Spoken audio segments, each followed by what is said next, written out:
이렇게 어떤 내 필요를 구하지 않으면 얻지 못한다로 오해하는 건 기도에 대한 너무 오랫동안 이방인으로 살아온 우리의 삶의 그 모습을 스스로 깨닫게 하시는 그 하나님의 그 섭리 속에 있는 것에 불과하지, 사실은 기도라는 건 그런 게 아니다. 하나님은 우리 아버지시다. 그래서 기도의 제일 핵심은 하나님이 누구인가, 누구와 대화하는가, 관계가 제일 중요하다. 관계, 내용, 뭐 문법, 뭐 어떤 문장, 그리고 논리, 이런 건 다 두 번째다. 제일 중요한 건 관계. 이게 전제입니다. 전제. 그러나 관계 속에서 하나님과 말이 통해야 되니까, 하나님과 마음이 통해야 되니까 말과 마음이 통할 내용을 하나님이 가르쳐 주시고 계시죠. 부모가 자녀에게 그렇게 열심히 공부시키는 이유는 딱 하나예요. 마음을 나누고 싶어서, 대화가 통하고 싶어서. 그보다 행복한 게 어디가 있어요? 자녀와 대화가 통한다.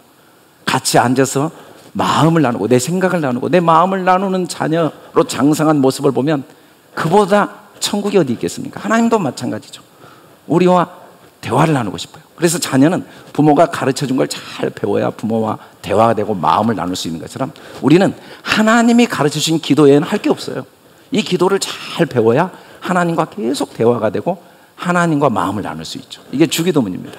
그래서 하나님이 가르쳐주신 기도를 보면은 구하라, 찾으라, 두드리라 라고 또 이 기도가 끝난 다음에 말씀을 하세요. 그러니까 기도를 가르쳐 주신 이유가 뭐냐면 이미 받고 찾고 열릴 게 전제되어 있다는 걸 말씀하고 있죠. 반드시, 뭐 혹시 구했는데 못 얻게 되나? 그럴 일은 아예 없습니다. 혹시 찾았는데 못 찾아, 난 아직 못 찾은 거야. 그럴 일은 없다는 거죠. 두드렸는데 안 열, 절대로 그런 일은 없다. 왜? 아버지가 아무리 악해도 생선 달라는데 뱀 주고 알 달라는데 정갈 주는 부모가 없는데 하물며 너희 하늘아버지께서 구하는 자에게 성령을 주시지 않겠느냐? 반드시 구하는 걸 얻고 찾는 걸 찾고 두드리는 걸 열어주시지 않겠느냐?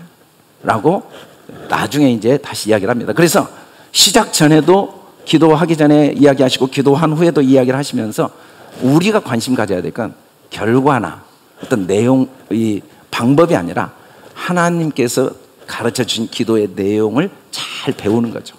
주님이 가르쳐 주신 기도를 보니까 하늘에 계신 우리 아버지, 이렇게 기도하라고 말씀합니다. 하늘은 뭔가 정확히 정의를 해 주셨죠. 하늘, 성경에 하늘이 얼마나 많이 나오는지 몰라요. 창세기 1장 1절부터 하늘이 나오는데 계시록까지 하늘이 나와요. 하늘은 정확히 주님이 정의하셔서 우리 아버지 하나님이 계신 곳, 그게 하늘입니다. 하늘은 우리 아버지 하나님이 계신 곳. 그래서 하늘에 계신 우리 아버지여 라고 했는데, 대화는 대상이 중요하죠. 상대가 중요하죠. 혼자 하는 건 대화가 아니잖아요. 마음과 마음을 나누려면 혼자 나눌 수가 없거든요. 대상을 정확히 우리에게 이해시키고 있습니다. 그래서 기도는 대상을 정확히 알고 시작해야 된다는 거죠. 근데 그 하늘은 하나님 아버지가 계신 곳, 이게 하늘입니다. 그럼 하나님 계신 곳이 어디냐? 온 천지에 하나님이 계세요. 온 천지. 만물이 왜 이렇게 해가 있고 달이 있고 건물이 있고 뭐 식물이 있고 동물이 있고 사람이 있냐면 그 속에 하나님이 다 계시기 때문에. 하나님이 계시지 않고는 존재하는 게 하나도 없어요. 그래서 이 모든 만물은 하늘이에요. 왜? 그 하나님을 우리에게 보이시기 위한 도구로 만들어 놓은 하늘이라는 거죠. 그래서 기도는 따로 어디 여기 와서 하긴 해야 됩니다. 새벽 기도도 해야 되고 저녁 기도도 해야 되고 또 작정 기도도 해야 되지만, 그러나 그 기도를 왜 하냐면 모든 만물과 모든 사건과 과거 역사, 앞으로 일어날 모든 미래, 모든 사람, 그 사물 속에 계신 하나님의 음성을 듣고 하나님과 대화하는 법을 배우기 위해서 우리가 새벽에 나와 기도하고 작정 기도하고 또 뭐 이런 여러 기도를 배우는 거죠. 기도는 존재하는 모든 만물을 왜 만들어 놓으셨는가? 우리가 생각할 때 왜 뭐 곤충은 있고, 왜 꽃들은 있고, 왜 자연은 있고, 왜 나라들은 있고, 왜 이런 사람이 있고 저런 사람이 있고, 왜 이런 사건이 있고 저런 사건이 있을까? 알고 보니까 전부 하늘들이에요. 그걸 통해 계속 나에게 하나님의 마음을 가르쳐 주고 계세요. 하나님이 그걸 통해 계속 나와 사귐과 만남을 갖기 위해서, 하나님은 영이신데 방법이 없어요. 이 다양한 사건과 상황이 아니면 하나님과의 만남과 사귐을 가질 방법이 없어요. 우리도 우리 부모님과 깊은 대화를 나누기 위해서 어쩔 수 없이 모든 과정이 필요해요. 중학교 과정, 고등학교 과정, 대학교, 군대 갔다 오고 또 직장 갔다 오고 사회생활하고 그리고 결혼하고 자녀를 낳아보고 늙고, 이 과정들이 없이는 부모와의 그 진실한 만남과 마음의 대화를 나눌 방법이 없어요. 우리 아이들이 그런 걸 하나도 안 겪으면 좋겠지만 안 겪으면 내 아이와 나와의 마음이 나눠지지 않아요. 하나님도 마찬가지예요. 우리가 보기에는 왜 이런 사건이 있을까? 왜 이런 전쟁이 있을까? 왜 이런 기근이 있고, 왜 늙고 병들고 죽어가는 이런 사건이 있을까? 근데 그런 사건 하나하나가 다 하나님과 대화를 나누는데 필수적으로 필요한 사건들이에요. 하나도 의미 없는 게 없다는 거죠. 그래서 우리는 기도란 뭔가? 이 존재하는 모든 역사와 사물과 사건과 상황 속에 하나님과의 대화, 하나님과의 만남을 하는 게 기도라고 먼저 전제를 하고 계시죠. 그러면 그걸 통해 하나님과 어떤 대화를 해야 되는가? 먼저는 말씀과 함께 하나님이 계시니까 일단 기억 니은을 배워야 되듯이 성경을 통해 이 자연과 사건 속에 하나님과 대화하는 걸 배울 수 있겠죠. 말씀도 하늘입니다. 왜냐하면 이 속에 하나님 계시니까. 우리가 이렇게 예배드리고 성경을 공부한 이유는 이 자체가 목적이 아니라 부부 생활하고 자녀 양육하고 직장 생활하고 또 사회생활하며 여러 문제와 사건 속에 어떻게 하나님의 음성을 듣는가를 배우기 위한 도구로 하나님이 성경을 주신 거예요. 먼저 우리가 기본 글자를 배워야 하잖아요. 기본 공식을 배워야 다른 신문도 읽고 다른 논문도 읽듯이 이것을 통해 그걸 배우는 거죠. 두 번째는 예수님 자체도 하늘입니다. 예수님. 이 예수님을 통해서 그 대화의 가장 본질, 그 핵심을 우리에게 가르쳐 주신 거죠. 그래서 예수님이 나를 본 자는 아버지를 봤다. 예수님 자체가 하늘이에요. 그 예수님이 우리가 볼 수 없고 들을 수 없고 만날 수 없는 하나님의 음성을 보고 듣고 만나게 하나님이 이 땅에 오신 분이 예수님이라는 거죠. 결국은 하나님 아버지를 우리가 만날 수 있는 방법은 주의 영을 떠나 어디로 가며 주 앞에 어디로 피하리까? 하늘에 올라가도 수월에 가도 존재하는 모든 것 속에 보이지 않는 하나님의 영이 담겨 있다는 걸 아는 게 기도의 시작입니다. 기도는 모든 사건 속에 하나님의 영이 담겨서 하나님의 나한테 뭔가를 말씀하고 계신다는 걸 인지하고 시작하는 게 기도의 출발점이죠. 그게 이제 대화죠. 상대를 정확히 알아야 대화가 되잖아요. 상대. 우리가 대화에 제일 중요한 게 상대에 대한 존중, 상대에 대한 이해라고 그러는데, 그러면 이 아버지와 대화를 위해서 우리가 해야 될 일은 뭐냐면 이름이 거룩히 여김을 받도록 먼저 우리가 기도해야 된다는 거예요. 거룩이란 말은 깨끗하단 말인데, 여러분 부모 이름을 더럽히는 것보다 가슴 아픈 일이 없고, 누군가 내 부모 이름을 더럽히는 일보다 내 마음에 분노를 일으키는 일은 없습니다. 반대로 부모 이름을 깨끗하게 하는 일보다 나를 의미 있고 복되고 자랑스럽게 만드는 일이 없고, 누군가가 내 부모 이름을 깨끗하게 해주는 것보다 나에게도 기쁨이 없는 거죠. 이 부모 이름을 더럽힌다는 건 부모를 외모로 보는 거예요. 우리는 관계 속에서 100% 외모로밖에 못 맺습니다. 그 사람이 나이가 몇인지, 남자인지 여자인지, 또 직업이 뭔지, 그리고 능력이 얼마인지, 이런 것 외에는 관계를 맺을 방법이 없어요. 적어도 목사와 성도로 관계를 맺을 수밖에 없어요. 그분의 뭐 직분이 뭔지. 그러나 부모는 외모로 관계를 아예 맺을 수가 없습니다. 부모는 내가 선택할 수도 없는 거고, 이건 절대적인, 보이지 않지만 끊을 수도 없어요. 핏줄이 연결이 안 된 것 같아도 끊을 수가 없어요. 부모는 나이도 중요하지 않아요. 늙었어도 상관없어요. 병들어서 상관없어요. 배웠냐, 학위, 뭐 고향, 전혀 문제가 안 됩니다. 부모는 그냥 그 존재 자체가 나의 전부예요. 만약에 부모를 아버지 왜 언어를 그렇게 문법에 안 맞게 사용하세요? 아니 어떻게 글자를 못 쓰세요? 아버지 어떻게, 아니 표준말을 써야지 왜 사투리를 쓰세요? 키는 왜 그 정도 키밖에 안 되세요? 직업은 왜 그런 직업을 가지셨어요? 그래버리면 부모가 아니죠. 부모가 아니에요. 부모는 보이는 모든 게 아무 의미가 없습니다. 관계. 하나님은 보이는 걸 통해 만날 수가 없어요. 보이는 걸 통하여 하나님을 알려고 하면 하나님의 이름을 더럽히는 거죠. 하나님은 보이지 않아요. 영이시니까. 하나님은 영이시니까. 그리고 부모는 어떤 행동도 그 안에 사랑이 없는 건 절대로 없습니다. 아무리 그분이 잘못 행동을 해도 그 미숙함과 연약함 때문에 때로는 화를 내거나 상처를 줄 수는 있어도 그 본질적으로 간직되어진 사랑을 뺄 수가 없어요. 아무리 사랑 안 하려고 해도 자식을 향한 사랑은 하려고 결심한 적도 없고 멈추려고 해도 멈춰지지 않는 게 사랑 자체입니다. 사랑, 그 사랑 덩어리죠. 부모는 사랑 덩어리예요.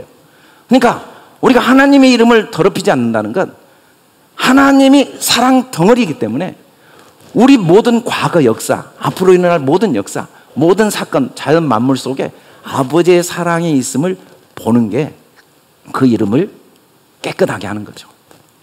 하나님의 사랑이 안 믿겨진다고 하도 그러니까, 안 보인다고 그러니까 도저히 부인할 수 없도록 우리에게 확실히 보여주기 위해서 이 땅에 오신 분이 예수님이시고 그의 죽으심, 이 땅에 나타나셔서 독생자를 세상에 보내 십자가에 죽게 하심으로써 어떤 경우에도 어떤 사건, 어떤 상황 속에도 하나님의 사랑이 담겨 있지 않다는 걸, 심지어 그 죽음의 처절한 고통마저도 나를 향한 하나님의 사랑임을 확증하셨죠.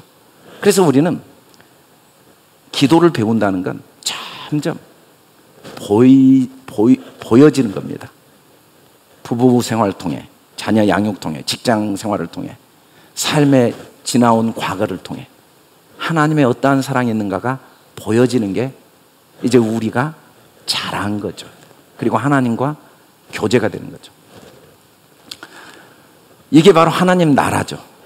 우리가 아버지 이름을 거룩히 여김받게 되면 나라가 임하게 됩니다. 나라. 하나님 나라. 하나님 나라는 공간이 아니에요. 우리 안에 일어나는 성령 안의 의와 평강과 실학이죠. 하나님의 나라가 진짜 임하면 이제는 보이는 모든 사건, 역사, 상황, 그리고 앞으로 일어날 일들에 대해서 완전히 자유로워집니다. 앞으로 뭐 혹시 경제가 어떻게 되나? 내 자녀들이 어떻게 되나? 내 미래가 어떻게, 걱정 하나도 없어요. 어차피 다 사랑 안에 사랑에 담겨 있는 사건에 불과하니까 아무것도 앞날을 걱정할 필요가 없어요.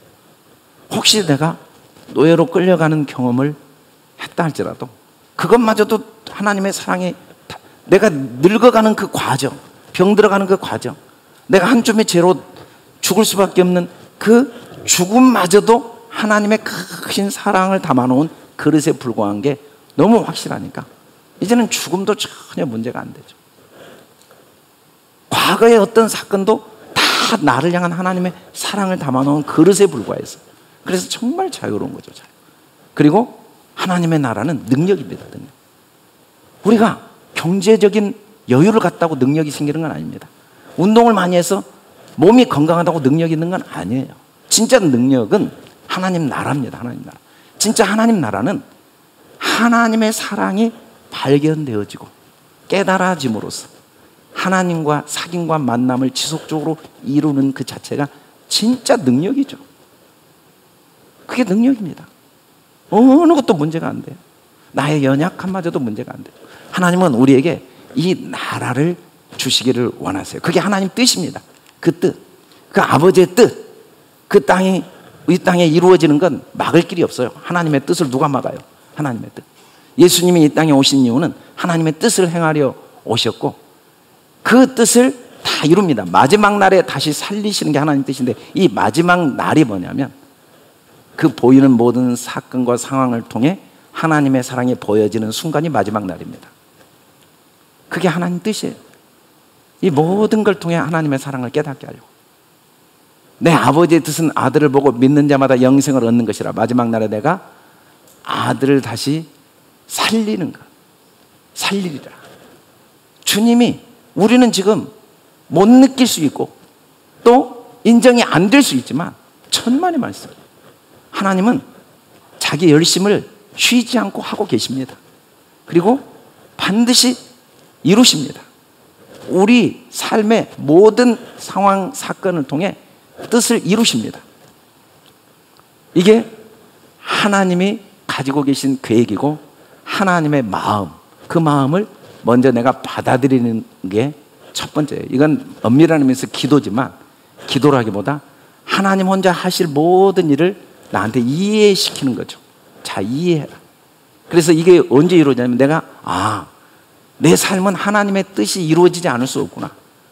내가 보기에는 내가 살아온 것 같은데 누가 내 삶을 조정하고 있고 환경과 상황에 의해서 내가 좌우되고 있는 것 같지만 그 모든 환경, 상황, 사건들은 나에게 아버지 나라를 임하게 하시는 하나님의 뜻을 이루는 도구에 불과하구나 라는 게 깨달아지는 게 뜻이 이루어지는 겁니다.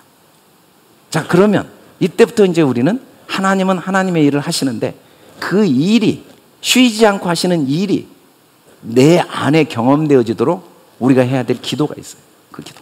그 첫 번째 기도가 뭐냐면 일용할 양식을 주시도록 기도해야 됩니다. 이건 매일매일 우리가 해야 될 일이에요. 주님도 일하시지만 우리가 해야 될 일. 이때 이 일용할 양식은 에피우시오스는 영생하도록 있는 양식입니다. 정확히 말하면 일용할이 내일을 위한 양식인데 내일이란 말은 영생을 의미해요. 영생. 내일은 영생이거든요. 영생을 위한 양식을 주십시오라고 기도해라. 썩을 양식을 위해 일하지 말고 영생하도록 있는 양식을 위해 하라. 썩을 양식은 따로 기도하지 않아도 돼요. 구하지 않아도 됩니다. 우리가 직장 가면 월급 나옵니다. 논에 가서 씨를 심으면 씨가 자랍니다. 그리고 우리가 가축을 기르면 지가 알아서 무럭무럭 자라서 소고기도 먹고 돼지고기도 먹습니다. 물고기도 먹고. 그거 따로 기도하니까 뭐 돼지가 자라주고 기도를 안 했더니 돼지가 그냥 안 자라버리네? 그런 일은 존재하지 않습니다. 그 기도한다고 썩을 양식은 하나님이 이미 우리에게 다 주셔서 기도를 안 해도 돼요. 근데 영생하도록 있는 양식은 기도하지 않으면 아예 먹지 못합니다. 이건 인자가 너희에게 주리. 이건 반드시 구해야만 먹을 수 있는 거예요. 예수께 대답하여 이르시되 기록되었으되 떡으로만 살 것이 아니요 하나님의 입으로 나오는 모든 말씀으로 산다. 이 떡은 썩을 양식이거든요. 썩을 양식은 기도 안 해도 누구나 다 받고 있습니다. 한 명도 빠짐없이 똑같이 하나님께로 이미 받았습니다. 다 받았어요. 근데 영생하도록 있는 양식은 딱 기도한 사람, 구한 사람만 받을 수가 있으니까 그건 기도해야 됩니다. 기도. 매일 기도해야 됩니다. 너희 조상들이 광야에서 만나를 먹었어도 죽었어요. 왜냐하면 만나는 다 우리도 지금 먹고 있는데 그거 먹는다고 영생을 누릴 수 있는 건 아니에요. 하늘에서 내려온 살아있는 떡, 세상의 생명을 위한 내 살, 이 영생하도록 있는 떡, 그 떡은 영입니다. 영. 영. 육이 아니에요. 육. 성경 66권은 육입니다. 육. 글자는 육입니다. 육. 율법의 조문, 이 율법의 조문, 내 아내, 내 남편, 직장, 사회생활, 자연 만물, 이 기록된 성경 66권, 이 땅에 오신 예수님 다 육입니다. 육. 그래서 죽어야 돼요. 없어져야 돼요. 그게 죽어야 그 속에 있는 영이 보이거든요. 그래서 우리는 보이는 모든 사건을 통해 그 속에 어떤 영, 아버지의 말씀, 아버지의 그 선한 뜻, 아버지의 사랑이 있는가를 깨닫도록 구하지 않으면 깨닫지를 못해요. 그건 하나님의 성령께서 구하는 자에게만 반드시 주시니까. 그래서 우리는 매일 깨달아야 돼요. 매일. 영의 생명은 목사 생활 몇 년 했다고 오늘 얻을 수 있는 게 아니에요. 내가 그동안 쌓은 업적으로 얻을 수 있는 게 아니에요. 매일 깨달아야 돼요. 설교하면서, 직장에 가서 아이들을 학교에서 가르치면서, 또 사업하면서, 집에서 음식 만들면서 그 상황 속에 어떤 하나님의 사랑을, 진리를 깨닫게 하시고 가르치시는가를 듣는 사람만 매일 영의 양식을 먹습니다. 그러면 알고 보니까 단 하나도 의미 없는 게 없어요. 다. 여러분, 이 영생하도록 있는 양식은 반드시 썩을 양식을 통해서만 공급됩니다. 이스라엘 자손을 하나님께서 홍해 앞에 딱 인도했어요. 바닷가 장막을 치게 했어요. 바알스몬 만표, 이거 홍해거든요. 가려고 한 적이 없어요. 자기들이 갈 계획이 없었어요. 하나님이 명령을 해서 바다 앞에 딱 서게 했어요. 그리고 바로가 이스라엘을 공격하려고 계획한 적이 없어요. 여호와께서 바로 마음을 완악하게 해가지고 이스라엘을 공격하게 한 거예요. 애굽 사람, 바로의 말, 병거, 마병, 군대, 이게 그냥 다 총공격을 해서 이스라엘을 완전히 포위시켰어요. 왜? 바다에 빠져 죽으라고. 하나님이 내 아내, 내 남편, 내 자녀, 내 건강, 내 역사의 어떤 제도, 사건, 그리고 사업, 이 모든 상황들은 하나님이 다 나 죽으라고 만들어 놓은 하나님의 마병들입니다. 바로의 말들이고 병거들이고 마병들이고 군대들이 나를 항상, 여러분 경제적으로 어려운 분들, 경제적인 여유가 있는 분은 문제 없을 것 같지만 그분은 다른 마병이 있어요. 신체적으로 아픈 분들, 그분들은 신체적으로 건강하면 문제 없을 것 같지만 건강한 분은 또 다른 문제가 있어요. 자녀가 있는 분은 있는 대로 문제가 있고 없는 분은 없는 대로 문제가 있고, 모두에게 마병이 있어요.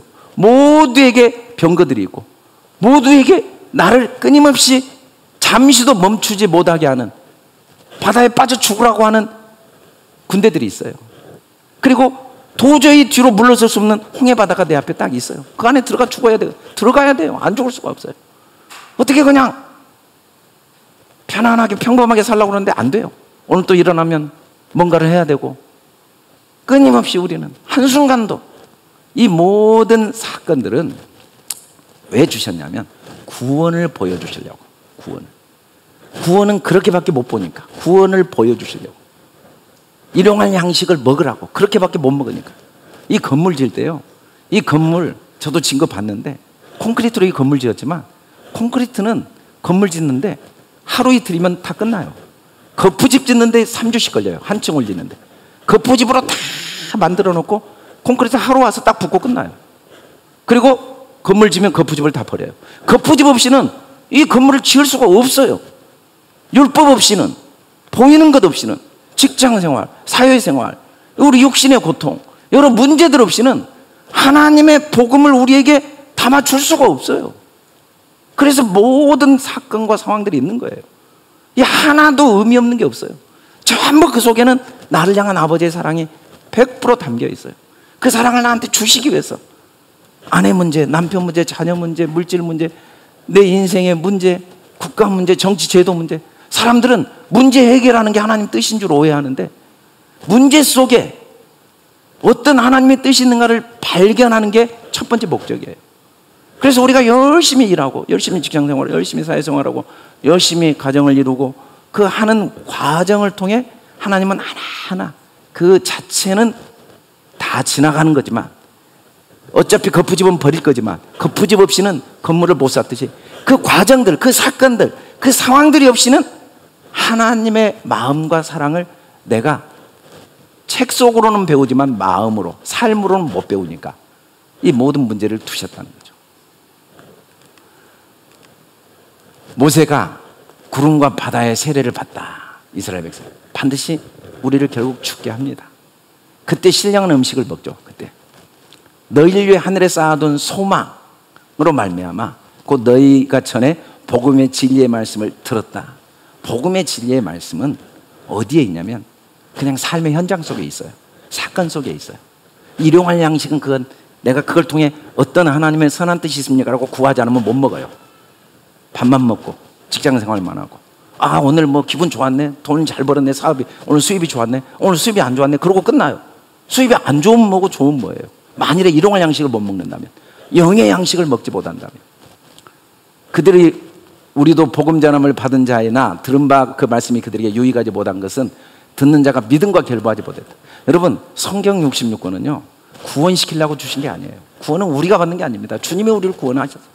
우리는 애굽에서 나왔어요. 나온 우리가 이 복음 전함이 유익되게 하도록 이 성경을 왜 주셨냐면 이걸 통해 사건 상황을 통해 계속 하나님의 사랑을 깨닫고 알아가면서 하나님의 그 풍성함을 계속 누리고 경험하도록. 그래서 일용할 양식을 구하라. 이게 구하랍니다. 우리가 구하는 건 일용할 양식을 매일 구해야 돼요. 때를 따라 돕는 은혜를 얻기 위해 은혜의 보좌 앞에 담대히 나가는 거예요. 어떤 경우에도 그 속에 하나님의 나를 향한 사랑과 은혜가 담겨 있다는 확신을 갖고 구하면 반드시 깨닫게 하십니다. 반드시 깨닫게 하세요. 두 번째 우리가 찾아야 될 게 있는데, 우리에게 죄진 자를 사해 준 것 같이 우리에게 죄진 자를 사해 준다라고 할 때 이 죄가 옵헤일레마라는 헬라어는 원래 빚진 자, 옛날 성경은 빚진 자로 번역했는데 최근 성경은 죄진 자. 우리에게 빚을 진 사람이 있어요. 우리한테 빚진 사람은 일단은 첫째는 사기꾼들이 우리한테 빚을 졌죠. 그러면 사기를 쳐버려요. 그러면 너무너무 나쁜 놈이죠. 나한테 빚진 사람. 그 다음에 내 걸 다 뺏어가는 사람. 우리한테 빚진 놈이죠. 내 돈 뺏어가고 내 집 뺏어가고 내 사업 뺏어간. 그리고 나를 속인 사람. 우리 빚진 자들입니다. 가만히 두겠어요? 이 아주 잠을 못 자죠. 이빨을 갈면서 이게 그 원수를 갚지 않고는 어떻게 살겠어요? 근데 우리한테 이렇게 빚진 자를 용서해 주래요. 혹시 여러분한테 사기친 사람, 재산 뺏어간 사람, 집 뺏어간 사람, 사업 뺏어간 사람 없으면 이 기도가 해당이 안 될 것 같은데, 여러분들 중에 사기 안 당한 사람이 하나도 없어요. 여러분 중에 빼앗기지 않은 사람이 하나도 없어요. 왜냐하면 이 사기꾼이 우리를 100% 속이거든요. 우리 다 속았어요. 우리 다 빼앗겨요. 결국 다 빼앗깁니다. 우리 다 도둑질 당합니다. 우리 빚지지 않고 살 수가 없어요. 근데 이 우리를 빚지게 하는 건 뭐냐면, 사실은 결국은 이 빚 때문에 우리가 죽거든요. 죄의 삭은 사망. 우리 빚 못 갚아서 우리 죽는 거예요. 근데 이 빚지게 한 게 사실은 뭐냐면 율법입니다. 율법. 이 율법이 우리를 속인 거예요.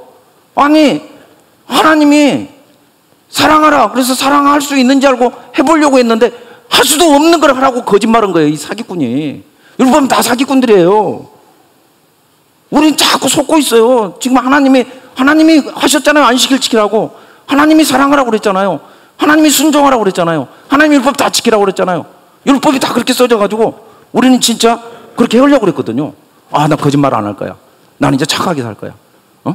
나는 이제 진짜 열심히 살 거야. 나는 훌륭한 사람이 될 거야. 근데 해보니까 거짓말 안 할수록 더 거짓말하게 되네.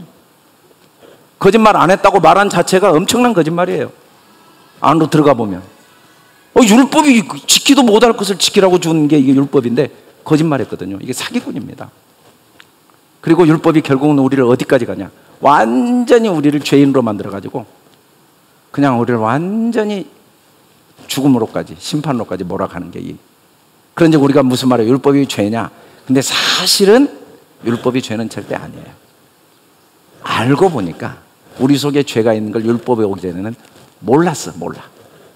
율법이 오니까 내가 머리끝부터 발끝까지 죄덩어리고 내 안에 선한 게 없다는 걸 율법이 오니까 알았어요. 그래서 어쩔 수 없이 하나님이 이걸 안 보내주면 깨닫지를 못하니까, 지켜보라고 하지 않으면 지키려고 달라들지도 않고, 달라들어봐야 또 자기가 얼마나 죄인인가를 깨달으니까 어쩔 수 없이 거짓말한 거예요. 다 부모도 거짓말하면서 키워요. 어쩔 수 없이 거짓말한 거야.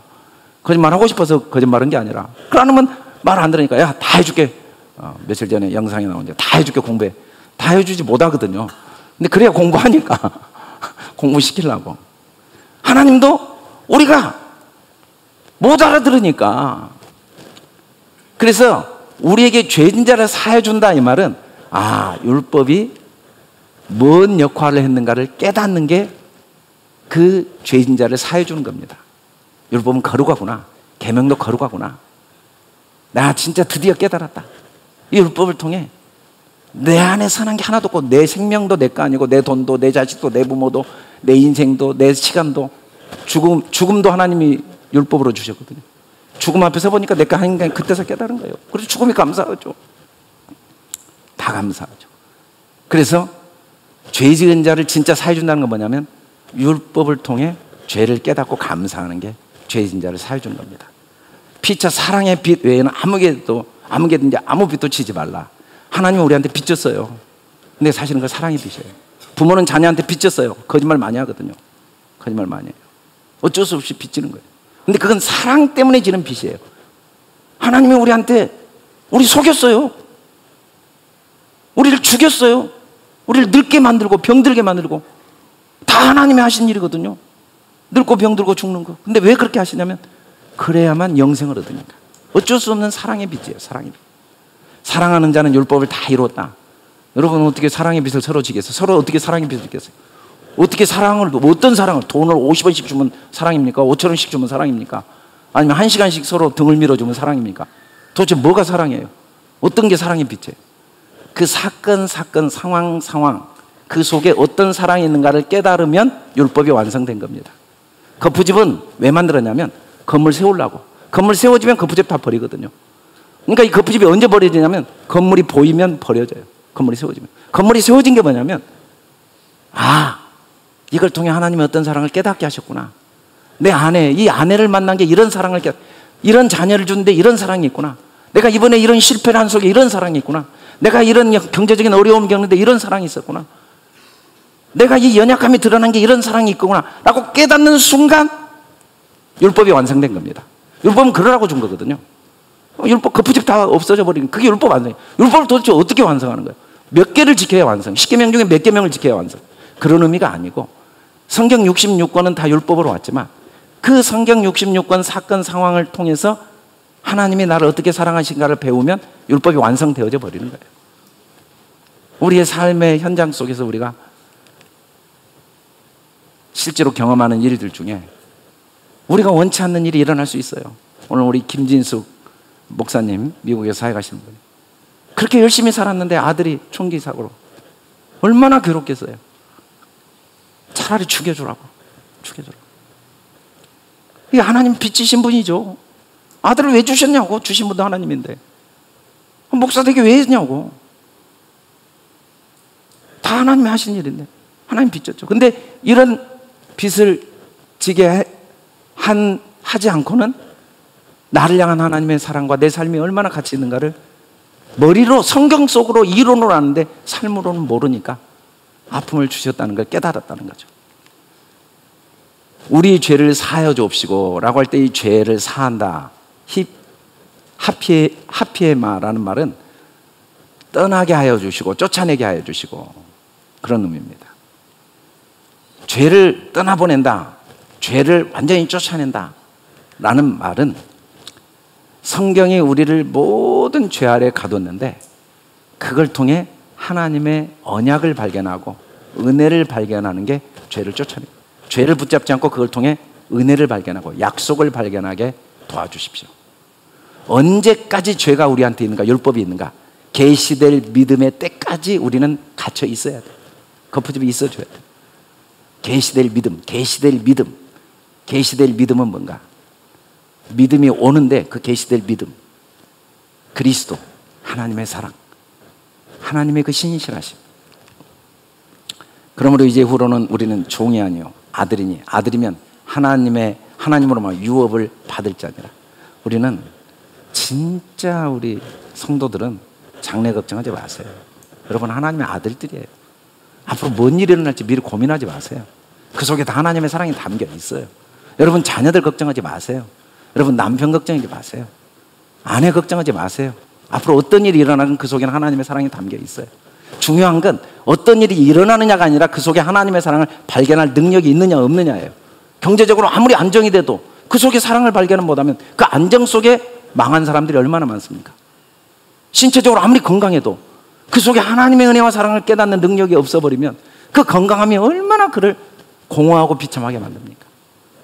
살아가는 삶에 혹시 예기치 않는 이런 아들이 죽는 사건이 혹시 온다 할지라도 하나님의 사랑을 발견하는, 그 보이는 걸 통해 하나님의 사랑을 발견하는 능력만 갖추고 있다면 뭐가 걱정이겠습니까? 이렇게 우리는 기도해야 돼요. 그래서 우리가 구하고 일용할 양식 하나님의 사랑을 발견하고 그 다음에 계속 찾아내야 돼요. 그 속에 어떤 나를 향한 하나님의 그걸 통해 깨닫게 하시는 은혜가 있는가를 찾아야 돼요. 결국은 감사할 것밖에 없게 만드시는 이게 영생이거든요. 다리도 작고 빨리 못하고 몸도 약한데 주님이 업고 가시고 뛰시는 그냥 삶 전체가 그냥 황홀한 거예요.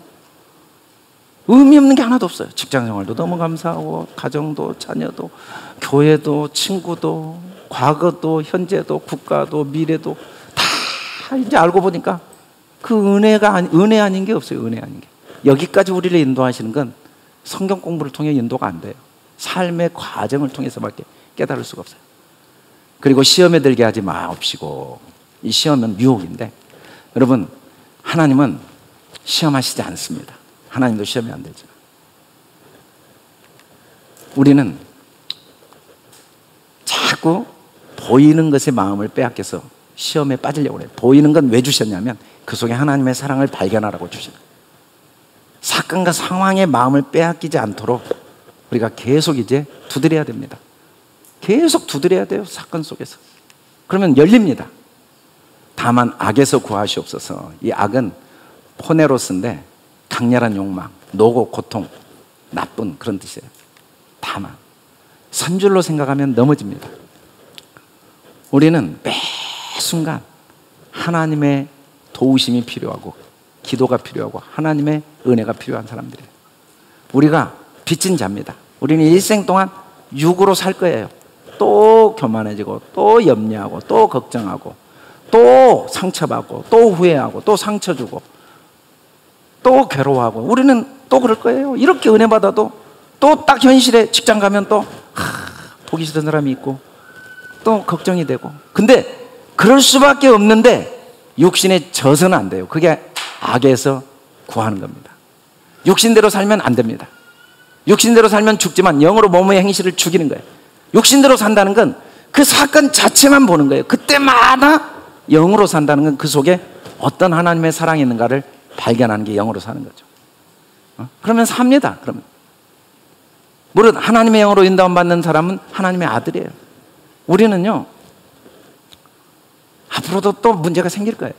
또 걱정하고 또 싸우고 또 실패하고 또 막 걱정할 거예요. 그러나 우리가 그 본성대로 살지 않고 그걸 통해 하나님의 사랑을 발견하면 우리 욕망은 계속 육으로 살고 싶은 욕망이 있지만 발견하면 그때 진짜 쉼이 있습니다. 수고하고 무거운 짐은 그때 없어져요. 우리는 오해를 많이 해요. 교회가 부흥하면 성도들에게 문제가 없으면 사업이 안정이 되면 흑자로 돌아서면 노고가 없어질 것 같은데 물론 물질의 노고는 없지만 그렇다고 노고가 없어지진 않아요. 가지고 있는 물질이 사업이 영원히 잘 된다는 보장이 없으니까 또 노고가 생겨요. 그러나 그 상황 속에 하나님의 사랑을 매일 발견하려고 하면 앞으로 혹시 사업이 못 돼도 걱정할 게 없으니까 그 고통이 없어지는 거죠. 잘 되면 잘 된 대로, 안 되면 안 된 대로. 일이 뜻대로 되고 나이가 들고 늙고 병 들어가고 죽으면 죽은 대로 하나님의 사랑은 항상 담겨 있다는 걸 매일 깨달아 알면 인생 전체가 하루하루를 천국으로 살 수 있는 거죠. 이 수준까지 우리를 계속 인도하기를 원하십니다. 다시는 무서워하는 종의 영을 받지 아니하고, 양자라고 번역을 잘못했는데 히오데시아는 아들의 권세를 우리는 이미 받았습니다. 하나님은 우리 아빠 아버지예요. 아빠 아버지. 어떤 고난 속에도 더 큰 영광이 반드시 있어요. 형통 속에도 하나님의 영광이 있지만 고난 속에는 더 큰 영광이 있으니까 형통이 오건 고난이 오건 걱정할 게 하나도 없다는 거죠. 보이는 소망이 소망이 아니고 보는 걸 누가 말하리. 우리는 보이는 것 그 자체가 중요한 게 아니라 그 속에 보이지 않는 하나님의 사랑이 없는 게 없다는 걸 아니까, 아버지가 안 계신 곳이 없다는 걸 아니까, 나를 향한 하나님의 사랑이 없다는 걸 아니까 소망으로 구원을 얻는 거죠. 소망. 매일매일 천국 생활하는 거죠. 너희는 하나님으로부터 나와서 그리스도 예수 안에 있고 예수는 하나님부터 나와서 우리 지혜와 의로움과 거룩한 구원함이 되셨으니 기록된 바 자랑하는 주 안에서 자랑하라. 이게 악에서 구원받는 겁니다. 주신 것 자랑하고 경험 자랑하고 능력 자랑하고 보이는 것 자랑하다 보면 금방 다시 시험에 들어요. 또 노고가 와요. 또 걱정이 오고 또 화가 생기고 또 원망이 생기고 또 낙심이 오고 불안하고. 그런데 지금까지 그 모든 걸 통해 깨닫게 하시는 은혜, 앞으로도 어떤 사건을 통해서도 나를 향한 하나님의 사랑이 담겨 있다는 변개할 수 없는 진리 안에서 그 주님의 사랑을 자랑할 때, 우리 아버지, 내 아버지, 부모가 계시잖아요. 아빠, 아버지. 나라와 권세와 영광의 아버지께 영원히 있습니다. 나라, 그 나라, 권세, 영광, 그걸 가지고 머리끝부터 발끝까지 나를 보호하시고 영혼부터 영혼까지 나와 함께 하시는 아버지, 그 아버지가 나를 위해 하시는데 우리는 이렇게 기도를 끝내야 돼요. 우리 기도하면은 이미 받은 줄로 믿어야 돼요. 왜? 그 아버지가 나와 함께 하시니까. 그 나라에 있는, 권세에 있는, 그 영광 있는 아버지가 영원히 어떤 경우에도 그분이 나를 위하는데 누가 나를 대적하고, 누가 나를 고발해요? 그분이 나를 의롭게 하셨는데 누가 우리를 그리스도의 사랑에서 끊을 수가 있어요? 물론 환난, 공고, 박해, 기근, 적신, 위험, 이건 물질적인 건 다 아닙니다. 사실은 우리가 이렇게 마음의 여러 고통들을 당할 수 있어요. 물질적으로 당하지만 걱정은 하나도 없어요. 우리를 오히려 이 모든 걸 통해 넉넉히 이기게 하시고 더 큰 사랑을 깨닫게 하시고 결국은 아버지의 나라와 권세와 영원히 우리와 함께 하시니까 우리는 날마다 하나님과의 만남과 사귐과 교제를 통해 어린아이가 하루하루 자라가듯이 우리는 매일매일 자라가게 될 것이고, 우리를 자라게 하시는 그 하나님의 열심은 뜻이 반드시 이루어질 수밖에 없고. 여러분, 우리가 착각을 많이 해요. 내가 혹시 실패할 수 있을까? 한번 실패해 보세요. 대하나, 여러분 인생의 주인이 누군데? 하나님이 그 정도밖에, 나라와 권세와 영광의 아버지께 영원히 있어요. 여러분 반드시 성공해요. 여러분 반드시 승리해요. 여러분 부족함이 없는 사람들이에요. 여러분 못할 게 없는 사람들이에요. 그냥 하루하루 그냥 천국을 사는 사람들이에요. 아멘. 할렐루야. 이 기도가 저와 여러분 기도가 되기를 주님의 이름으로 축원합니다.